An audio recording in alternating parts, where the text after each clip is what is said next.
魏无羡盼天盼地，终于开了次荤，其后果是泻了几日的肚子。蓝忘机似是自责，这几日讲学时，均会捎上他出去晒太阳。魏无羡恹恹地趴在草皮上，满鼻的泥土味，又懒得翻身。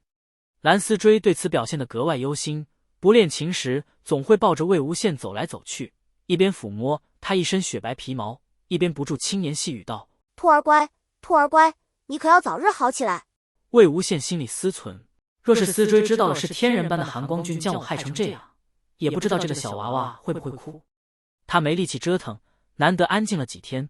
蓝忘机每日在静室里习琴，他也只是眯着眼睛缩着身子在一边听，但听来听去，蓝忘机反复弹的都是那段对着满山坡兔子奏的琴曲。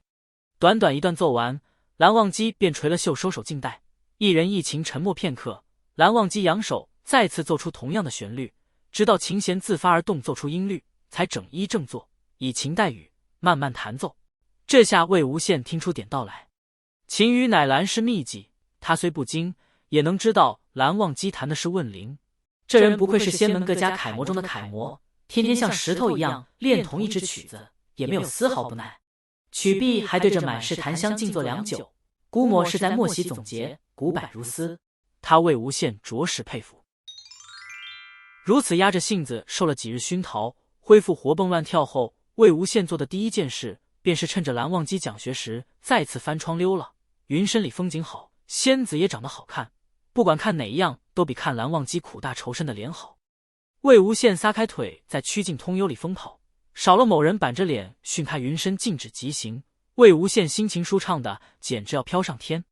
一路上有不少习完剑往回走的小辈，他长相和其他白兔子花兔子相异，小辈们见了他均惊呼道：“是韩光君的兔子！”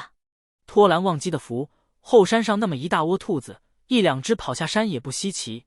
一变成韩光君的兔子，瞬间身价倍增，像是土庙里的泥菩萨突然镀了金身，香客无数。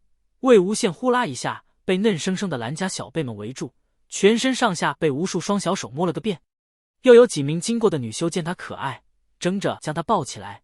一名姑娘摸着他的头，声音软软糯糯：“听思追说，这只兔儿被韩光君养在静室里，果然好生可爱。”另一个又说：“还真是，你们闻，它身上也有股檀香。”魏无羡在柔软的胸脯间被揉来揉去，内心别提多受用。他前世好歹也是榜上有名的翩翩少年郎，就算谁嘴上说着他轻佻讨厌，内心也是对他生不起气来的。世人真真假假的往他身上安了一堆桃花烂账，蓝忘机却是一身冰雕雪柱似的不沾桃花。没想到有一天自己还能沾蓝忘机的光，魏无羡想，真是风水轮流转。他一路上都被人抱着，连路都不用走几步，着实是一种新奇体验。小辈们一面摸他的耳朵，一面讲剑法技巧，讲诗书礼仪，又提到这年的围猎大会，金氏、江氏、聂氏均有参加。聂氏在家主暴毙后，仅靠一问三不知的聂怀桑撑着，已建成颓败之势。这次围猎会上的收获也是少得看不下去。而仙门各家期望一饱眼福的，依然还是在蓝氏、金氏、江氏上。金氏金子轩之后，再无惊艳之人。不过小辈中精灵的表现亦可圈可点，只是脾气太骄横，大概都是将宗主惯出来的。有人出声道：“师弟，家训到背后不可与人是非，被韩光君听到了，可是会被罚的。”众小辈一时噤声。安静中又有人小声道：“江氏这次不也很出风头，猎物分走了3成。”另一人接道：“哪及得上当年夷陵老祖呀？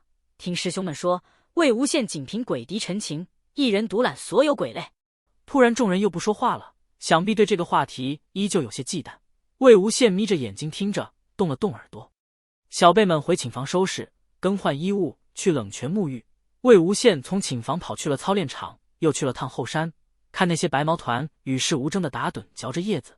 到晚饭时才找到监督完小辈操练的蓝忘机，轻车熟路地往他裤腿上一挂。前世怎样，这世又怎样，想多了只是徒增烦恼。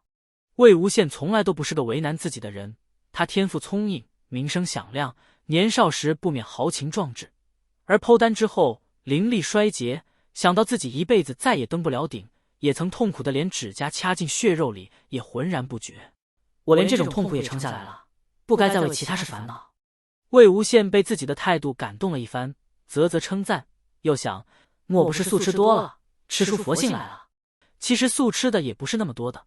魏无羡三心二意的当着兔子，蓝忘机尽心尽力的喂着兔子。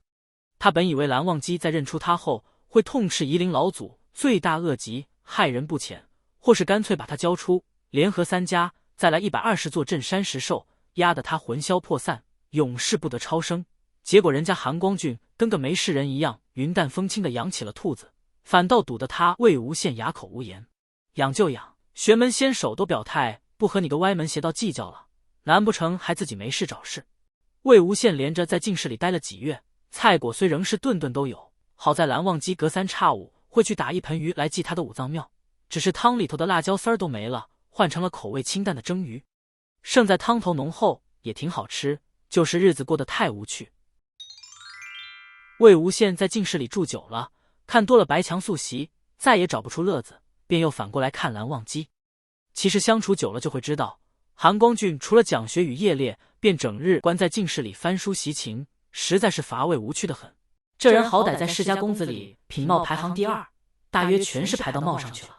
魏无羡上辈子被罚在藏书阁抄书，苦中作乐去招惹蓝忘机解闷，这辈子境地更加苦闷，左思右想，又只能玩蓝忘机了。好雨之时节，窗外的细风里已带了几分春意，蓝忘机正临窗静读。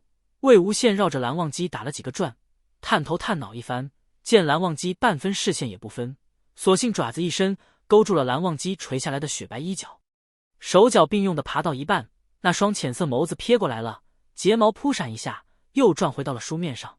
魏无羡爬到蓝忘机大腿上卧着，看那人翻了几页书，又开始蠢蠢欲动的往上蹭。蓝忘机终于开口道：“别闹！”笑话，你蓝湛说别闹就别闹，这么听话的就不是魏无羡。魏无羡咬着蓝忘机的衣袖，顺着手臂继续往上。蓝忘机眉间极轻的抽了下，无言的注视着身上奋力爬动的毛团。魏无羡毫不在意，顶着2道谴责目光，一步一滑的踩着衣袖，爬到蓝忘机的肩上，趴着不动。那人白玉似的侧脸就在眼前，平日里韩光俊虽以礼待人，但总归是有些疏离冷淡不可亲近的，此刻轻衣缓带，神色和缓，温热气息拂来，简直恍若如梦了。魏无羡从未这样近的打量过蓝忘机，不觉多看了2眼。那人正翻着一本古籍，魏无羡瞄了几下，发现尽是些还魂玩魄之术。这些东西他上辈子看得多，并无多大兴趣，转而伸长了脖子，正好能看到蓝忘机羽扇般的一排睫毛。魏无羡心里发痒，要去挠那人耳边墨发，却被蓝忘机伸手截住，扣了下来。那只手包着他半个身子，魏无羡后退个不停，费力地从指缝间探出头来。蓝忘机将他放在书桌一角，转头继续翻书。不到一弹指的功夫，魏无羡又挂到了他的肩上。蓝忘机面不改色，将魏无羡逮下来放好，后者不屈不挠，呈大字状摊在书页上继续作恶。蓝忘机用指尖抵着软白肚皮，将魏无羡推了个转儿，任他在一边哼哼唧唧充耳不闻。书没翻几页，白毛团再次出现在宣面上。魏无羡心里爽翻了天，他知道蓝忘机此刻面上虽仍是清清淡淡，但内心一定气到吐血。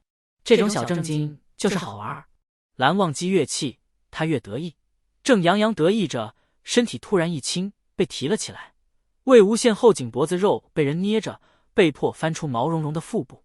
他扑腾了几下，一双兔儿眼瞪得溜圆。蓝忘机和他对视了片刻，将他按在自己肩上，另一只手抚平被魏无羡压皱的书页，继续看书。魏无羡如遭雷击，3魂下散了2魂。这真是上辈子那个掀他下藏书阁的蓝忘机。韩光俊读书时最恨他人打扰，魏无羡曾经故意去讨嫌，蓝忘机甩过来的眼神像是2坨冰渣子。怎么如今不仅脸上没半分怒容，居然还主动让步？这演的又是哪一出？魏无羡心下惊骇，直到蓝忘机慢悠悠翻了一页书，才徐徐回过神来。他立在蓝忘机肩上，眼前是那条端正的卷云纹抹额，正垂在竖得一丝不苟的光滑长发上。心里一动，计上心来，魏无羡咬住那条抹额，往下一滚，耳边额发被带得扬起一丝。蓝忘机猛地转过头，魏无羡前世抽了这人抹额，惹得碧晨差点出窍。他当时只顾得意，也没怎么看蓝忘机的脸。这下仔细瞧了，发现解了抹额的蓝忘机居然顺眼不少，不禁啧啧称奇。如果你喜欢我分享的小说，请点击订阅频道，欢迎在视频下留言，你们的观看是我剪辑影片的动力，感谢您。